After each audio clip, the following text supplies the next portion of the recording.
ಕರ್ನಾಟಕ ಜಾಗೃತ ದಳ ಸಂಘಟನೆಯ ವತಿಯಿಂದ ನಾವುಗಳು ಗುಟ್ಟಿಗೆರೆ ವಿಭಾಗದಲ್ಲಿ ಅಂದರೆ ಬೆಂಗಳೂರು ದಕ್ಷಿಣ ವಿಧಾನಸಭಾ ಕ್ಷೇತ್ರಕ್ಕೆ ಸಂಬಂಧಪಟ್ಟ ಹಾಗೆ ಭಾಳ ಮುಖ್ಯವಾಗಿರ್ತಕ್ಕಂಥ ಪ್ರದೇಶ ನಮ್ಮ ಗುಟ್ಟಿಗೆರೆ ವಾರ್ಡ್ಗಳಿಗೆ ಸಂಬಂಧಪಟ್ಟಂಗೆ ಪದಾಧಿಕಾರಿಗಳನ್ನು ಯುವ ಸಮುದಾಯವನ್ನು ನಾವು ಸಂಘಟನೆಯನ್ನು ಕಟ್ಟಲಿಕ್ಕೆ ಸಜ್ಜುಗೊಳಿಸ್ತಾ ಇದ್ದೀವಿ. ಇದೇ ರೀತಿಯಾಗಿ ಮುಂದಿನ ದಿನಗಳಲ್ಲಿ ಕರ್ನಾಟಕ ರಾಜ್ಯದಾದ್ಯಂತ ಹಾಗೂ ವಿಶೇಷವಾಗಿ ಬೆಂಗಳೂರು ವ್ಯಾಪ್ತಿಯ ಎಲ್ಲ BBMP ವಾರ್ಡ್ಗಳನ್ನು ನಾವು ಒಳಗೊಂಡಂತೆ ಎಲ್ಲ ಪದಾಧಿಕಾರಿಗಳನ್ನು ಸಹ ನೇಮಕ ಮಾಡಿ ನಾಡು ನುಡಿ ಸೇವೆಯನ್ನು ಗೊಳಿಸೋದಕ್ಕೋಸ್ಕರ ಈ ರಾಜ್ಯದ ಸರ್ವಾಂಗೀಣ ಅಭಿವೃದ್ಧಿಗಾಗಿ ಕನ್ನಡವನ್ನು ಉಳಿಸಲು ಕನ್ನಡವನ್ನು ಬೆಳೆಸಲು ಒಂದು ಯುವ ಪಡೆಯನ್ನು ಸನ್ನದ್ಧವಾಗಿರಿಸುವಂತೆ ನಾವು ಕರ್ನಾಟಕ ಜಾಗೃತ ದಳದ ಪದಾಧಿಕಾರಿಗಳನ್ನು ನೇಮಕ ಮಾಡ್ತಾ ಇದ್ದೀವಿ. 12ನೇ ತಾರೀಕು ಕನ್ನಡ ಹಬ್ಬ ಎನ್ನುವಂತಹ ಬೃಹತ್ ಕಾರ್ಯಕ್ರಮವನ್ನು ಜಿಗಣಿಯ ಹರಪನಹಳ್ಳಿಯ ಶ್ರೀನಿವಾಸ ಕಲ್ಯಾಣ ಮಂಟಪದಲ್ಲಿ ಆಯೋಜನೆ ಮಾಡ್ತಾ ಇದ್ದೀವಿ. ಅದಕ್ಕೆ ಸಾಕಷ್ಟು ಜನ ಗಣ್ಯರು, ನಾಡಪರ ಚಿಂತಕರು, ಕವಿ, ಕಲಾವಿದರು, ಸಾಕಷ್ಟು ಜನ ಎಲ್ಲ ಕನ್ನಡಾಭಿಮಾನಿಗಳು ಸಹ ಸೇರಿ ಕಾರ್ಯಕ್ರಮವನ್ನು ಯಶಸ್ವಿಗೊಳಿಸಬೇಕು ಅಂತ ಈ ಸಂದರ್ಭದಲ್ಲಿ ನಾನು ಮನವಿಯನ್ನು ಸಹ ಮಾಡ್ತಾ ಇದ್ದೀನಿ. ಇವತ್ತು ನಮ್ಮ ಸಂಘಟನೆಯ ಪರವಾಗಿ ಗುಟ್ಟಿಗೆರೆ ಭಾಗದ ಪದಾಧಿಕಾರಿಗಳ ಆಯ್ಕೆಯನ್ನು ಇವನ್ನ ಹಮ್ಮಿಕೊಂಡಿದ್ವಿ. ಈಗಾಗಲೇ ಪದಾಧಿಕಾರಿಗಳ ಆಯ್ಕೆ ಆಗಿದೆ.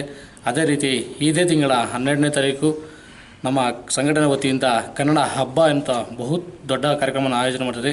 ಈ ಒಂದು ಕಾರ್ಯಕ್ರಮಕ್ಕೆ ಅತಿ ಹೆಚ್ಚಿನ ಸಂಖ್ಯೆಯಲ್ಲಿ ಭಾಗವಹಿಸಿ ಒಂದು ಕಾರ್ಯಕ್ರಮನ ಯಶಸ್ವಿಗೊಳಿಸಬೇಕಾಗಿ ಎಲ್ಲ ನಾಗರಿಕರಲ್ಲಿ ನಾನು ಮನವಿಪೂರ್ವಕ ಕೋರಿಕೊಳ್ತೇನೆ. ಗುಟ್ಟಿಗೆರೆ ವಾರ್ಡ್ ವತಿಯಿಂದ ಅಧ್ಯಕ್ಷರನ್ನಾಗಿ ನನ್ನನ್ನು ಕರ್ನಾಟಕ ಜಾಗೃತ ದಳ ಮನಸ್ಸುಗಳ ಸಂಗಮ ಅಂತೇಳಿ ತುಂಬ ಚೆನ್ನಾಗಿ ಈ ಸಂಘಟನೆಯನ್ನು ಉದ್ಘಾಟನೆ ಬರೋ 12ನೇ ತಾರೀಕು 8/2018 ಇದರಲ್ಲಿ ಇಟ್ಟುಕೊಂಡಿದ್ದಾರೆ. ಹರಪನಹಳ್ಳಿ ಹತ್ರ ಹೆಚ್ಚಿನ ಸಂಖ್ಯೆಯಲ್ಲಿ ಎಲ್ಲರೂ ಭಾಗವಹಿಸಬೇಕಾಗಿ ವಿನಂತಿ ಮಾಡ್ಕೊಳ್ತೇನೆ. ಮತ್ತು ಈ ಸಂಘಟನೆ ಅಧ್ಯಕ್ಷರಾಗಿ ನಾನು ನಾಗಲೇಖ ಸರ್ ಅವ್ರ ಹತ್ರ ಅವ್ರ ಆಶೀರ್ವಾದ ತಗೊಂಡು ಈ ಸಂಘಟನೆಯಲ್ಲಿ ಮುಂದುವರಿಸ್ಕೊಂಡು ಬೃಹತ್ ಸಂಘಟನೆದತ್ತ ನಾವು ದಾಪುಗಾಲನ್ನು ಹಾಕ್ತಾಯಿದ್ದೀವಿ. ಕರ್ನಾಟಕ ಜಾಗೃತ ದಳ ಸಂಘದಲ್ಲಿ ಸೇರಿದ್ದೀವಿ.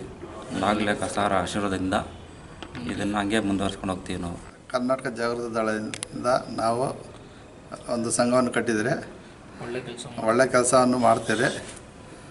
ನೀವೆಲ್ಲ ಇದೇ ಭಾನುವಾರ 12ನೇ ತಾರೀಕು 3 ಗಂಟೆಗೆ ಒಂದು ಕನ್ನಡ ಹಬ್ಬ ಅಂತ